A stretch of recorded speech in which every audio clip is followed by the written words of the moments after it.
GPB, winner of 11 Emmy Awards, including Station Excellence. Thank you for your support.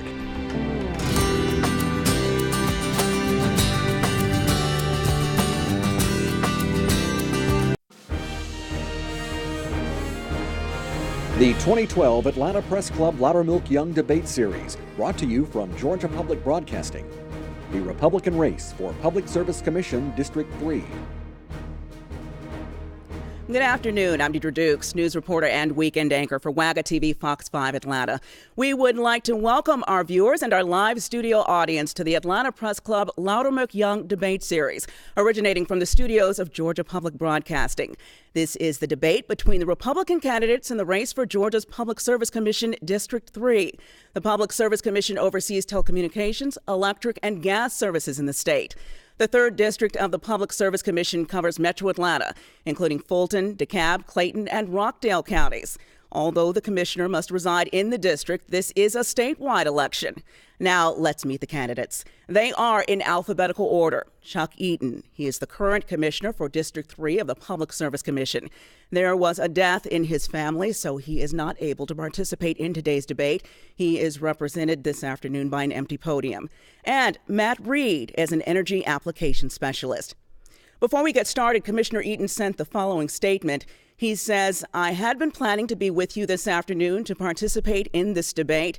Unfortunately, following the recent and unexpected loss of my mother on Thursday, family matters must take priority. I hope you understand. He goes on to say, as an informed voter, you deserve the opportunity to hear for yourself about the things I've done on the Public Service Commission and my vision for Georgia's future. His statement continues, I encourage you to visit my website at chuckeaton.org or email me, and I'll do my best to answer your questions. Now, in the first round, Matt Reed will answer a question from one of our 3 panelists. In the second round, he will ask a question of his absent opponent. And in the third round, the panelists will continue questioning the candidate. Finally, the candidate will have 30 seconds to make a closing statement. And before we get started, let's meet our 3 panelists selected by the Atlanta Press Club. They are Bill Liss, an investigative reporter from the WXIA TV Help Desk. Next is Christy Schwartz, business reporter for the Atlanta Journal-Constitution. And our final panelist is Dave Williams, staff writer for the Atlanta Business Chronicle. Now let's get started with the debate. In the first round, the candidate will be asked a question by one of our panelists. He will have 60 seconds to answer the question. Bill Liss will ask the first question of Matt Reed. Bill? Well, Mr. Reed, I hope it doesn't take me 60 seconds to ask you the question so we can get a good answer from you. You claimed unparalleled knowledge on the PSC.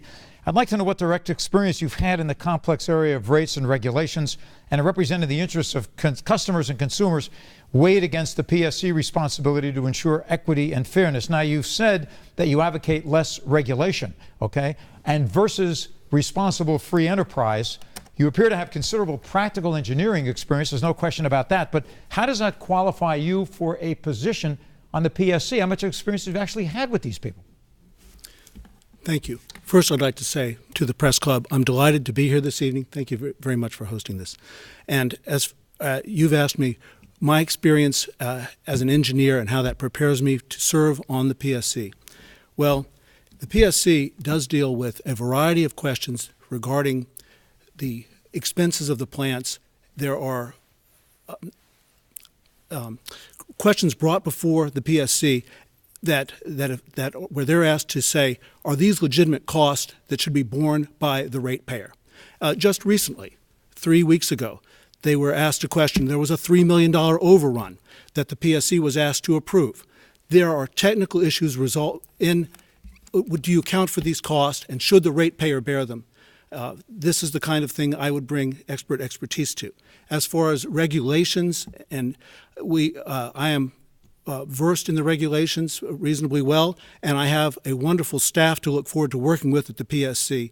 They are a very talented group. I have heard great reports about their capabilities, and unlike some of the decisions made by the PSC in the past, I think I would use the staff expertise to its utmost. Thank you. That's time, Mr. Reed. We are on a tight schedule. Thank you. Thank you. We're sure you have more time to discuss that later. Appreciate that. All righty. That concludes round one. It is now time for our candidate to ask a question of his absent opponent. You have 30 seconds for the question and 30 seconds for rebuttal. Mr. Reed, your question for Chuck Eaton. My wife, Gail, and I would like to express our heartfelt condolences to Chuck Eaton and his family while they are grieving over the loss of his mother. We understand why he cannot be here today, and under these circumstances, I will not ask a question that he is not present to answer. Thank you. And that does conclude our second round of questioning. For those who may be joining our program in progress, this is the debate between the candidates in the Republican primary for Georgia's Public Service Commission, District 3. Incumbent Chuck Eaton was unable to join us this evening due to a death in his family. For our third round, we return to our panel of journalists who will ask questions of Mr. Reed. The candidate will be allowed 60 seconds to respond. We begin this round with a question from Christy Schwartz. Christy? Good afternoon. So at some point, Georgia Power is going to have to decide how it's going to handle its coal plants so it can comply with the EPA regulations. Their basic choices are to close some of them, convert some of them to run on natural gas, or retrofit them with pricey pollution controls. What sort of suggestions do you have for the utility? And then as a commissioner, given the fact that the utility is allowed to recoup the cost of making these changes, how would you structure their rates so customers would also not experience rate shock during this process? Thank you. We are seeing a transition away from coal. This is being brought to us by regulations where we must have lower emissions, but we can seize this opportunity to move away from coal to a natural gas-fired future. In June, nationwide, natural gas provided half of the energy for electrical power development. This is the first time it's ever been that high. Coal had always been dominant. And we're going to see the power companies themselves turning away from coal, as you've suggested. There are going to be expenses associated with that, and I believe we should operate our existing coal plants as long as they can be operated within the emissions guidelines. I would not shut them down early just on a bias against coal. We should get the most efficient and longest useful life out of them.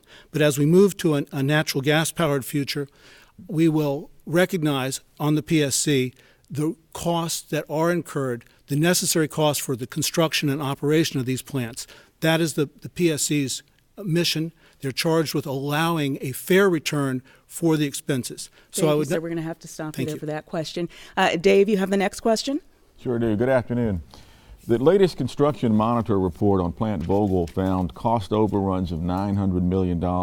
Between those escalating costs, construction delays, and safety concerns that have been raised by the damage to a Japanese nuclear plant after last year's tsunami, is it time to pull the plug on that project?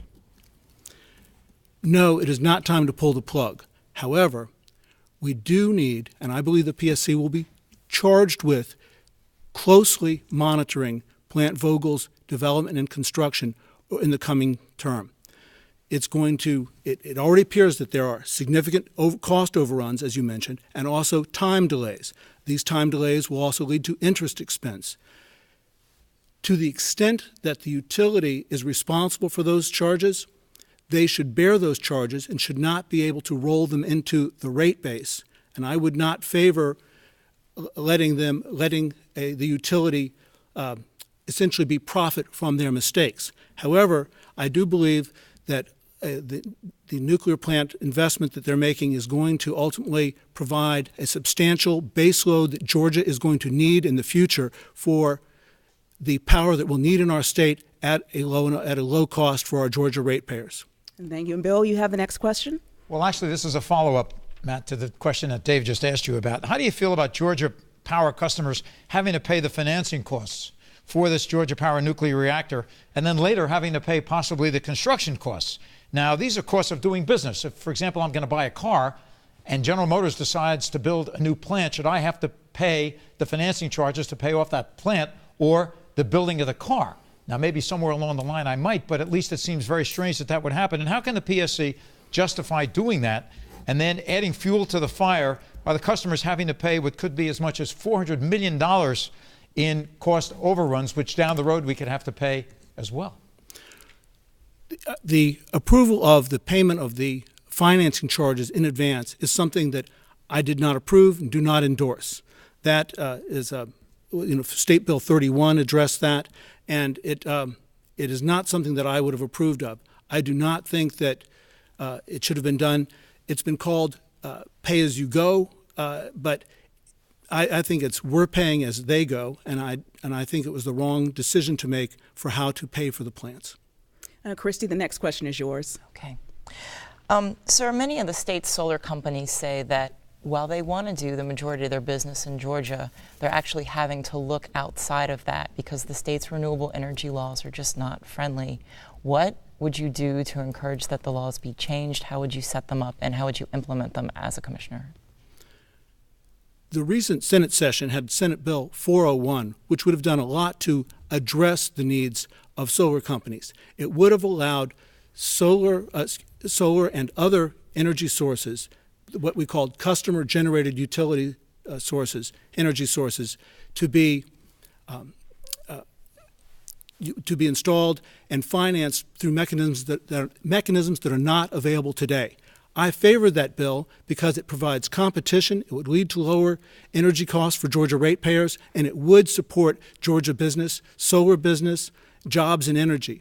This would be good for Georgians. It would lower rates overall. And Dave, you have the next question. Kind of a follow-up question, keeping in the same category. A lot of states have moved to enact renewable portfolio standards, setting targets for generation of solar, wind, and biomass. Should Georgia follow that lead? I do not believe that we should have a mandated renewable portfolio standard. I believe that a renewable portfolio standard, or RPS as it's often known, by requiring that we invest a certain amount into particular energy sectors, that's the government betting on certain energy applications by mandate. I favor letting the marketplace find that role, but I believe there is a role for the PSC to eliminate barriers that would allow a free market, a level playing field for those energy sources. Bill, the next question is yours. Well, you know, you've called for less regulation by the PSC and more competition out of the private sector. Now, how do you stop possible abuse by perhaps natural gas providers and others who may be doing things that they should not be doing, and yet maintain the regulations in a deregulated competitive environment? How do you balance that? How do you make that work? Could you elaborate when you say natural gas companies doing things they should not be doing? Well, we deregulated the natural gas providing industry, and we've allowed the people to come in here and to handle natural gas in this state. A lot of that is still controlled by the PSC and regulations on those various marketers. But you want less regulation. I'm trying to figure out. Well, thank you. All okay. right, I think I understand. What we have in our natural gas marketplace is we have fixed costs that AGL Resources, the former Atlanta Gas Light, has for distribution of the gas. And then there is a deregulated marketplace for the provider who sends the gas through the pipeline. And the gas through the pipeline is responding to market prices. I just signed up for 55 cents a therm, and I know that a couple years ago, when natural gas was higher, it was 79 and 99 cents. There is more natural gas available. The price of the actual fuel cost is coming down. And the role for the PSC is in regulating AGL Resources, whose investment in the infrastructure that's the regulated utility now that remains for us to influence and control the cost for the Georgia ratepayer. Right. Christy, the next question is yours. Thank you. The current campaign finance laws state that utilities cannot give directly to PSC candidates or sitting PSC members. However, executives can give, employees, their family members, and also the lawyers and lobbyists that represent them.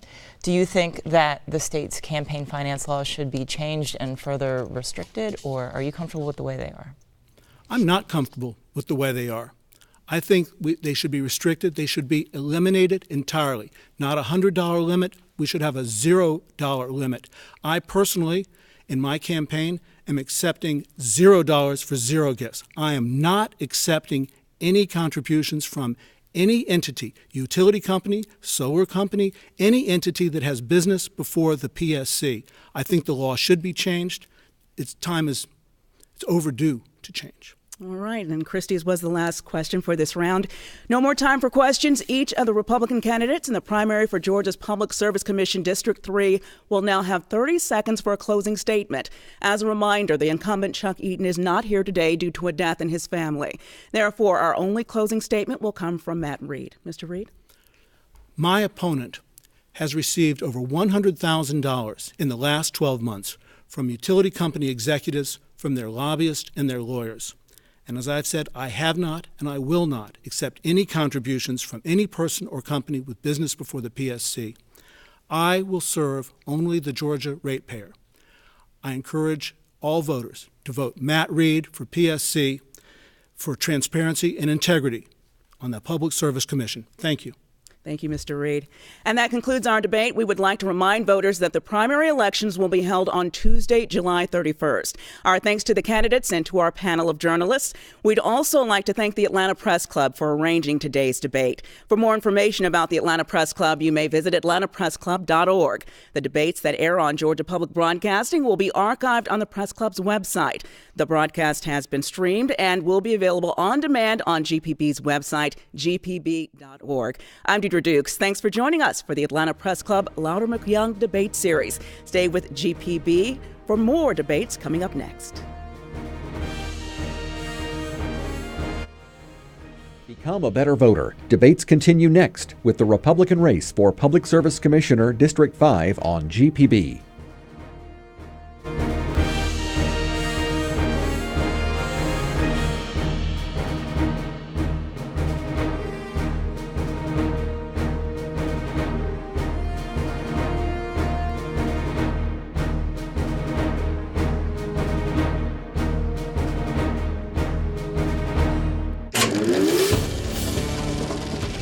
This is a GPB original production.